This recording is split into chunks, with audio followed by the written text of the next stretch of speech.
طالبه ابو احمد طبعا مو قتل، ارهاب. هذا المرحوم ظلت عائلته ثلاث نفرات عنده وقاعد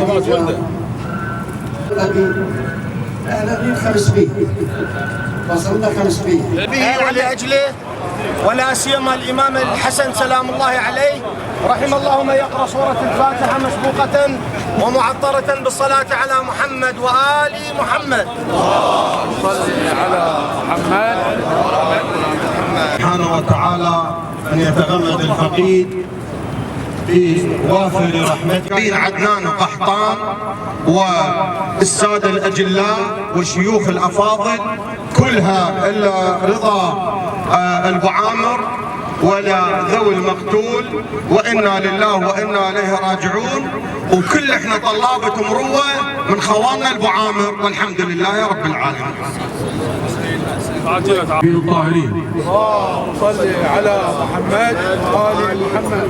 احنا نرحب اول شيء الساده المقدمه وجميع الشيوخ والرؤساء بدون تسميه وكل من جاي، واهلا وسهلا وشرفتم. وانا برائد نعم تعال جيتكم المباركة، تشرف بكم وهلا بكم بالناقل. بس احنا اليوم بدنا رايح، تعرفون انتم شلون راح.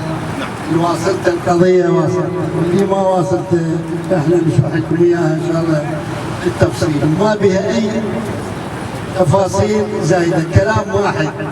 الولد النجم لقوا هذا زلمة التميمي اللي هو ابو القضية،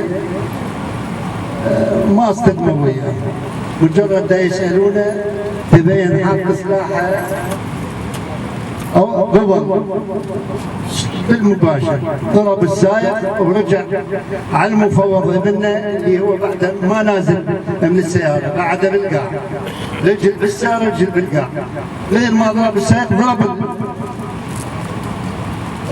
المفوض، ركب دراج تركض. هذا كل الموضوع، وكل من عنده موضوع معين او كلام خليه يتفضل به وانا حاضر، عدا هذا الكلام. قتل متعمد كلمه يعني انتم ما تقتلون. احنا بالنسبه لنا وياكم ابو ثامر هو ان شاء الله اللي يحد هذا الامر. احنا والنعم على راسي. آل محمد. حقيقة هذا الموضوع اليوم اللي جايين على اخوتنا البعامر ومشايخ البعامر، هذا كل احنا متلمين عليه، لانه هذا رجل منتسب، هذا من ولدنا اللي القانون من ناسنا من ولدنا. احنا احنا حقيقة متندمين، هذا واحد من ولدنا ومو بس البعامر، هو يمثل العراق كله. وظلت اخوتنا البعامر من سنه التميم عذرا وشيخ بلاسم بالذات قال احنا البعامر ناس اخوه وياهم، هم الناس من صار القتل وصار الاصوابات وحد ذاك اللي قام به المجرم، وذاك الله سبحانه وتعالى اختص منه، بس مو البعامر اختصوا منه. اللي واحد يعني يكون دقيق بالكلام. نعم شيخ من قصدك؟ وانتم اي نعم. لا انا بعجل الكلام. نعم نعم بس الله هذه عقوبه الله مو عقوبه البعامر، هذا بشر اللي انقتل. فبقت اخوتنا تميم حاجوني قالوا احنا رحنا نبينا على البعامر واحنا مشينا عليهم واحنا هذا حتى هو اللي من انقتل حتى ما دفناه الى رحنا اخذنا عطوه ورتبنا الامور ويا اخوتنا البعامر حياء وخجلا، واحنا هذا نستنكره، فاخذنا العطوه والدفن ما دفناه وما خليناه بالطب العادي فتره الى ان تمنا العطوه واخذناه. فاحنا تميم هم ناس حقيقه مو عشيره، تميم بطن من بطون العرب، يعني ما اكبر من تميم كذي. هذا الموضوع شيخ بلاسم ابو احمد اليوم الشيخ تميم العام حاضر، وشيخ سعدون ومشايخ البعامر كلها قاعده قادمين ان شاء الله، وهذا رهم الحج.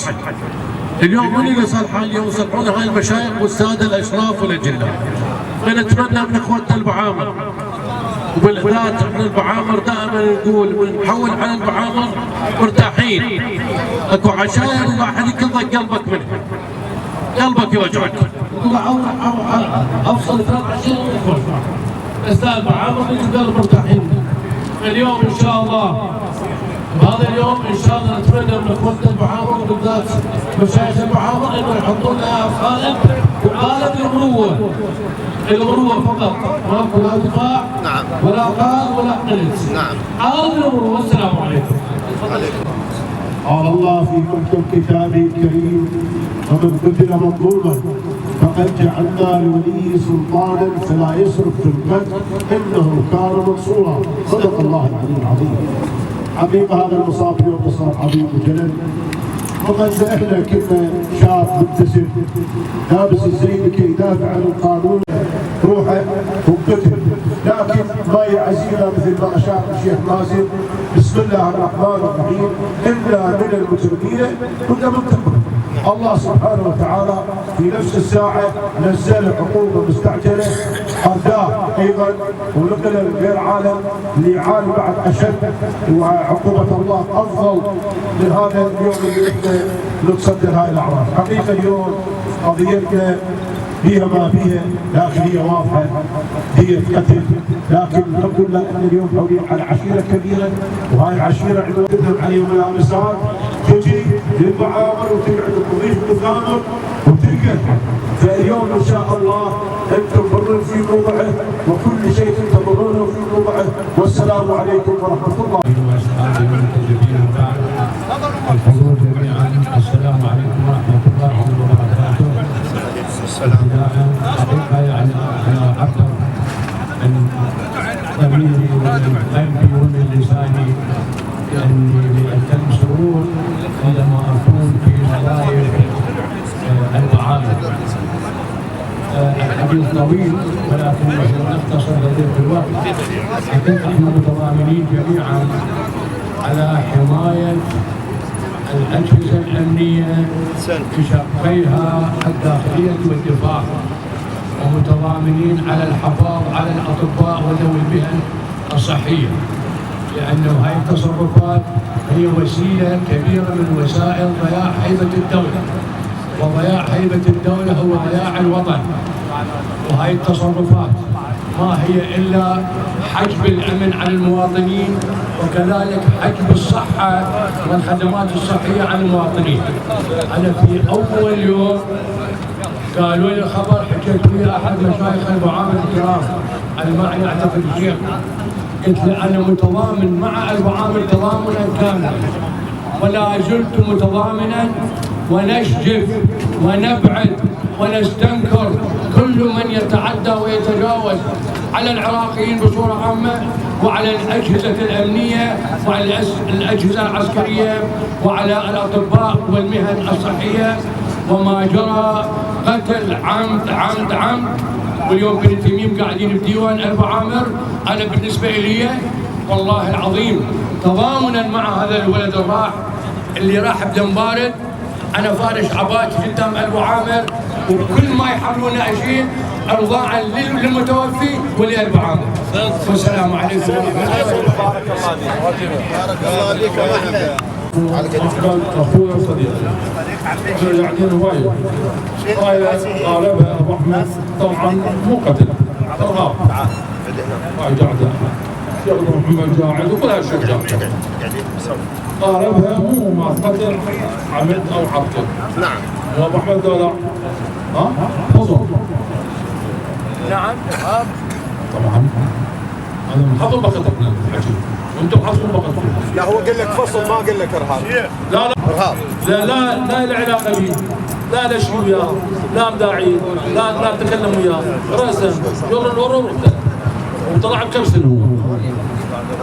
احنا غير ارهاب معنا. المفروض انا اذا تسمح لي قاعدين كل واحد يقول لا، قال يقول محضر وكذا، هو ارهاب. تسمح لي احكي بحفوظ؟ تفضل. انا خادمك الشيخ عباس بن طشر. عارفك انا بخدم معك. حفوظ. الله سبحانه وتعالى وصف افضل من المستحدثات مالتنا. قال بسم الله الرحمن الرحيم هذا عمل اجرامي. واما قبيلة تميم هم إخوانك وشركائك وقريبين عليك، فتلك العشيرتين رفعت راية ودافعت ودحرت الإرهاب. صح. أنتم هاي الأياد وهاي القبيلتين اليوم بالخصوص على ذراع دجلة على غير انسحب الجيش. أنا أعرف شنو سوت هاي العشيرتين من أجل مقاومة الإرهاب. والله سبحانه وتعالى يقول ولا تزر وازرة وزر أخرى.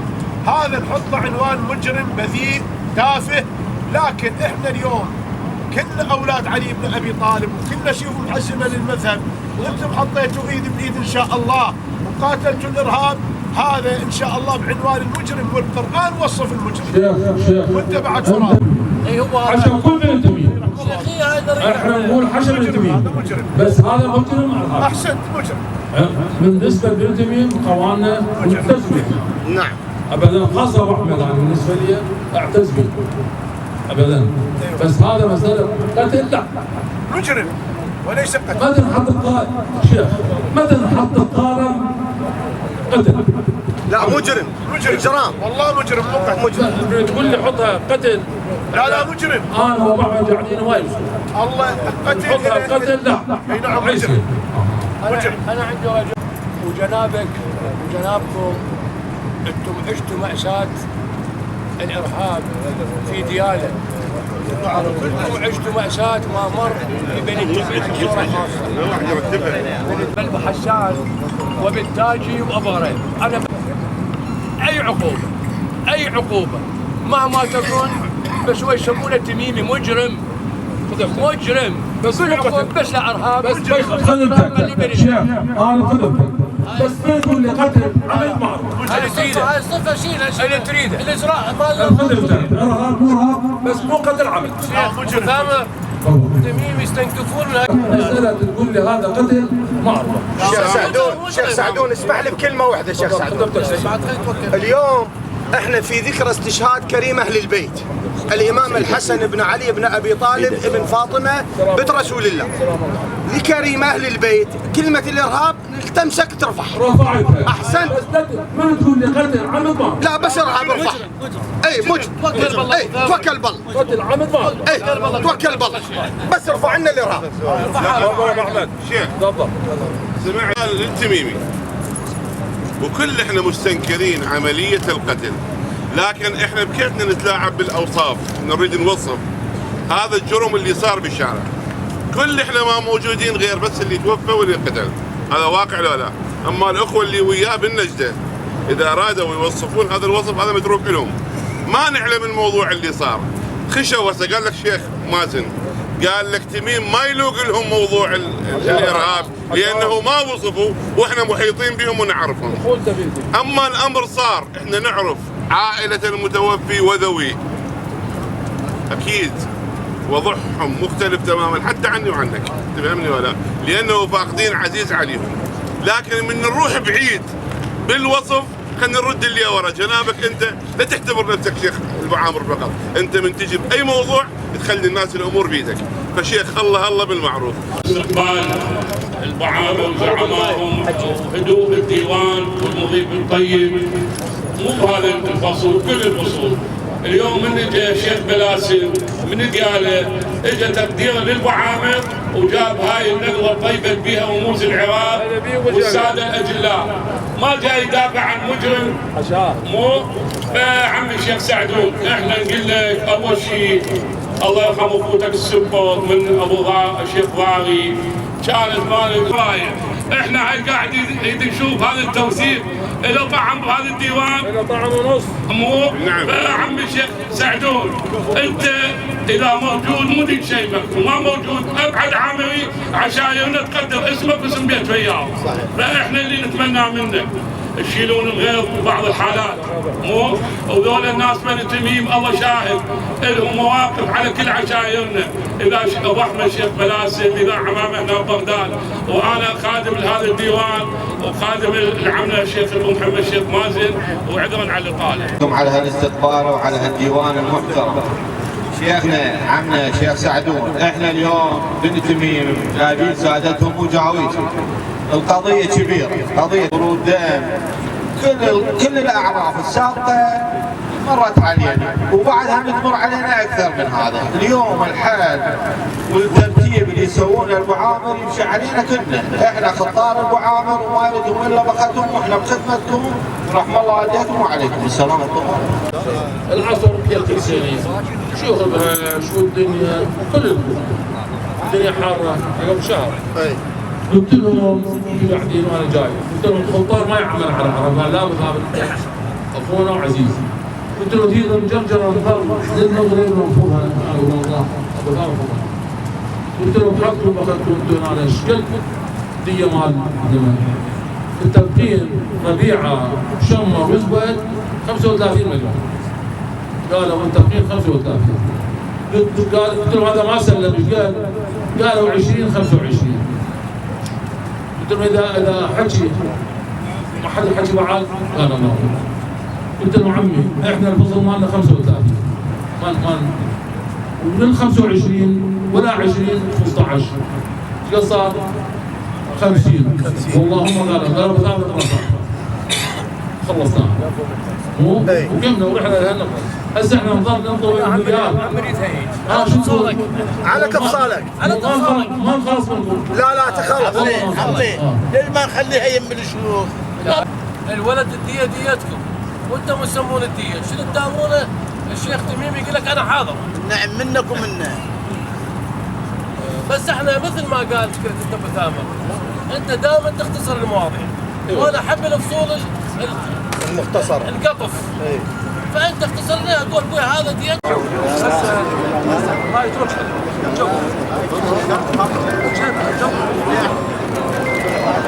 هاي جزيناها جزيناها عمي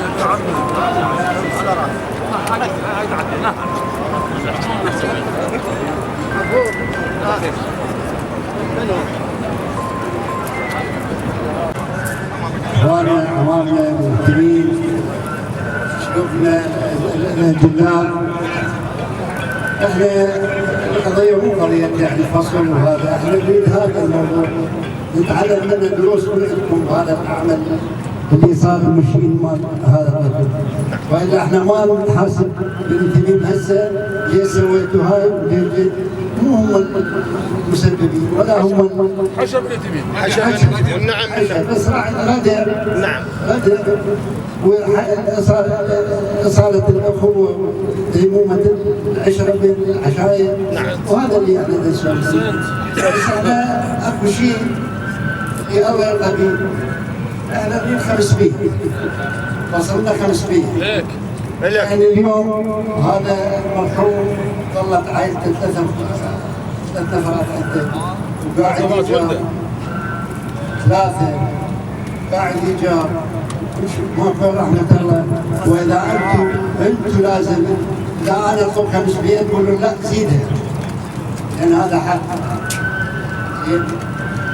وظلت لكم 500 فصلنا اهلا وسهلا بكم. شوف الساده وشوف الجاوبين وشوف شيخنا العريبي. الساده المقدمين على رؤوسنا. الله يعزك. احنا كنا باختصار ولا لا؟ اي باختصار كلش باختصار.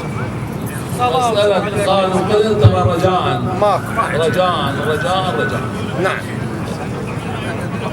احنا 75 لسه. لا 100 خمسها 100 استاذ 100 خدمتك 100 لا 100 للساده. خدمتك ابو العطوه والله نخليك خلينا رجاء براحتك انا بخدمتك. العفو سيد احنا اول شيء نبوس ايديكم، ثاني شيء نمشيكم قدامنا، تطلبون طابه بعد؟ لا بنطلبهم حق انه جدهم كتر جدنا. اقول لك عم ابو ثامر شيخ ابو جوارف العم. نعم هذا وياي هذا من عندنا بس هم نشوف وياي هذا جيب الرايه يا ابو عبد، جيب الرايه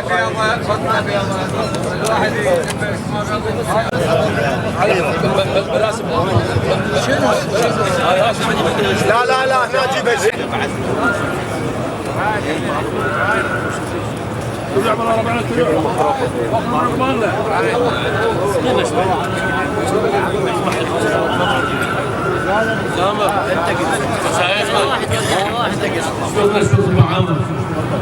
احنا مثل ما قلت تهرى ماكو ما بيرقاها يعني النقاش ماكو ما بيرقاش ما بيرقاها لازم ابو شيخ بلاد يؤمر امر واشد الرايه وان شاء الله انت كباركم وراه مو بس مشايخ احنا نريد كرم البعامه شوي انتم البعامه ما كرم من عند احنا انتم جدكم حاتم احنا ما عندنا جد من جدكم خدمتك ابو مهند. ابو احمد انت بعثت عليه انت وشيخ حيدر بعثتوا عليه شيخ غيبه زينه بالجمعه. اي 250 احنا خلينا نشوف شيخ مازن شو يريد شيخ مازن احنا انا سيد ناصر وقسم من الحضور ويانا. اللهم صل على احنا انحرجنا بحال الله يخليكم ابو ثور واحنا الوسطاء صحيح بقضيه اسوأ من هاي بكثير. جيب السماعه خلي يسمعونها.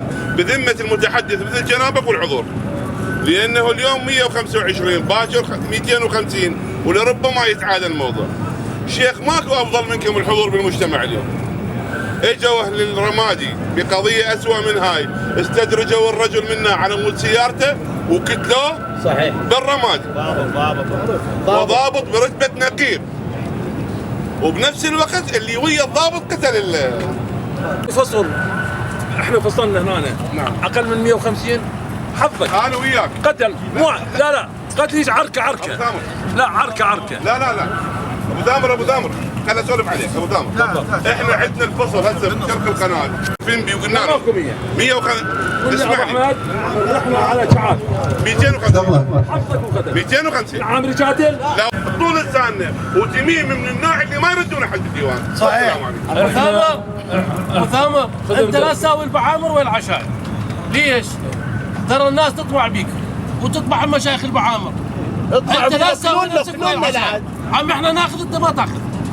احنا هسه محمد ابو مهند انا اقول لك فصل بحظه وبختي ما يقل عن 125 بهذا الفصل. انا لو قاعد عندي وانت محول علي ما يقل عن 125 بس. انا حاجيك فقط غير فوق هذا الشيخ بس نريد الامور ابو مهند. انا عشان ما اقدر انت عشانك تقدر ابو مهند. ابو مهند ورسول الله انا اول شيء مستحي من هذا المجتمع كله واستاذ على ورسله وخاصه ابو احمد. ابو احمد انا قاعدين بفصول دياله ويدري اكو ماكو بس والله انا محرج. دخلي لها ميزه ابو ثامر شيل العجزه شيل والله لو مو القاتل مقتول ما نحكي وياك ما انه مقتول والى بأس. شيخ حيدر وش حصل الجدار؟ ماش حصل هو راح رجال اي شيخ فرصك شيخ سعد السلام عليكم الله يعزك يا خليفه. هذا رجال ابو رائد اعطونا مجال رجال اي تفضل خالي. كل اللي تفضلتوا بالشيخ سعد الشيخ ابو ثامر كل اللي تفضلتوا صحيح والجريمه واضحه ما يراد له كلام ولا له بس هذا مجرم قتل عميد وانتهى الموضوع. المبالغ اللي طلبتوها واللي اخذها سابقا هي يعني ضمن العرض المتعارف عليه كله ما بس احنا قضيه شويه ميزه صغيره هذا. العفو الله يرضى عليك. ايش قلت؟ معانين احنا وانتم من المبالغ اللي يصير بهذه القضيه. ايش الله مبالغ يصير هذا اللي يجر صفوه وهذا يجر يمنه وهذا يقول ما متقصده وهذا يقول ما لازمه وهذا يقول مو ابني وهذا يقول هو اللي اعتدوا عليه. بس اكو بدايات العراق من امثالك وامثال شيخ بلاسي والحضور لا عنده عضو فقط الجد قبل يروح ياخذ عطور ويصلح الموضوع. هذا اللي سواه شيخ بلاسي. احنا نريد نثبت هذه الطريقه ونحث عليها وندعمها. فهسه نطلب من عندك دعما في موقف شيخ بلاسي بهذا الموضوع وشكرا. هاي خالي الشيخ سعدون خالي انا تفضل اغاتي شلونك؟ تعال جاي الله يخليك. تعال تفضل قلت تطين لاقطه قال الجماعه ما يبون. لا مو ما بعد هنا يمنا السؤال انت بكيفك؟ واليوم الخير بالديوان ما يزعل لانه جاي نثبت وان شاء الله انت يصرفون عليك من البعامر انت افلاطون، ماركس، هيلين، سقراط، محمد ارغون، محمد لا يقدر يشيل ولا ابو مهند ولا كلكم معلومات. كل من باسم الله وخدمتكم علم الرايه شيل 50. احسنت احسنت. صلى على محمد وآل محمد. هاي عاد راح تفضل العباس يطبر بالنص، صح ولا لا؟ هاي يم العباس. اي لا احنا اثنين نسويها. لا لا اطبر حسيني 150 وقطع 50. لا لا الان انا ارجو من الاخوان ان يقفوا اكراما واجلالا اذا هذه الرايه الكريمه المباركه، واليوم جمعه ان شاء الله. هذه الرايه تسمى بلواء الحمد، لواء الحمد الذي سلمه جبرائيل عليه السلام الى نبينا المصطفى محمد صلى الله عليه واله، وبعد ذلك سلمت هذه الرايه إلى أمير المؤمنين علي بن أبي طالب، وبعد ذلك سلمت هذه الراية إلى الإمام الحسن، وبعد ذلك إلى الإمام الحسين، وبعد ذلك في يوم الطف يوم عاشوراء سلم هذه الراية الإمام الحسين إلى أخيه أبي الفضل العباس، وكان بطل الغزو عنه يزيد أبيت اللعن عباس. لماذا؟ قال هلموا بي إلى هذه الراية. رأى الراية ممزقة ولكن رأى المقبض لم يصل إليه شيء. قال من صاحب هذه الراية؟ قال إنه قائد جيش الإمام الحسين الإمام أبي الفضل العباس. فقال هذه المقولة الشهيرة أبيت اللعن عباس. الآن بفضل الله سبحانه وتعالى تم التراضي بين قبيلة البعامر وقبيلة التمايمة الطيبين بني تميم، هذه القبيلة العريقة، وإن شاء الله تم الاتفاق على 200 مليون وإن شاء الله برضا الطرفين. والآن إحنا ببركة الصلاة على محمد وآل محمد نقرأ سورة الفاتحة ونطبرها وتبقى 100 مليون إلى وجه الله والنبي الأمين والأئمة الميامين. ولا روح سيدي ومولاي بالفضل العباس، ولا روح من اجتمعنا لأجله وبسببه. رحم الله من يقرأ سورة الفاتحة مسبوقة ومعطرة بالصلاة على محمد وآل محمد.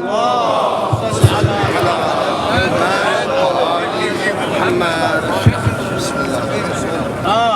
برايم. احنا لك ان شاء الله. جيبوا سبوا غداكم. يلا يلا.